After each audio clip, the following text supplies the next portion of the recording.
Shalom shalom bakunzi bacu bakunzi ba Vyuka TV, turabaramukije amahoro y'Imana yongera bane namwe aho musanzwe muri. Turabaramukije mu vyubahiro vyanyu nukuri bwa keca nke mwiriwe bivaye naho muri.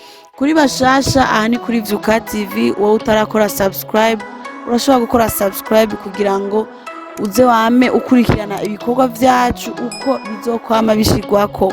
Hanyuma rero jewe muri kumwe ni Nati Alice Vyuka, ni je muri ko murumva rino jwi riko rirasohoka.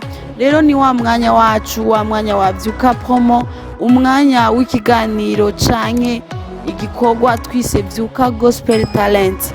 Vyuka Gospel Talent ni igikorwa cashizweho ku bw'abaririmbyi, abaririmbyi batandukanye bo mu gihugu cacu c'u Burundi, dushobore gutora umwe muri bo ashoboye kuba yofashwa kugira ngo impano yibishike kure, aho tugiye guha amahirwe umuntu umwe muri aba muri ko murabona imbere.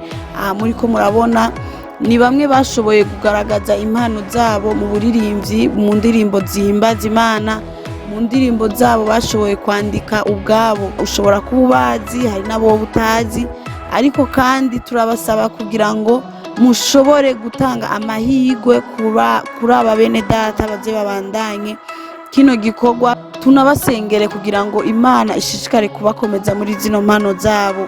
Rero uyu ni wa mwanya wo gutora. Wewe uwinjiye kuri ino video uri kurayikurikirana, urashobora kuba ufise uwo washaka gutora, canke urashobora gukurikirana ino video ukabonamwo abo ushobora gutora. Harimo amazina atandukanye, urashobora kwandika muri commentaire ukandika izina ry'utoye, ukandika n'inomero yiwe y'amatora iriko inomero abantu mushobora kumutorerako, mukavyandika muri commentaire, hanyuma mugashirako na j'aime.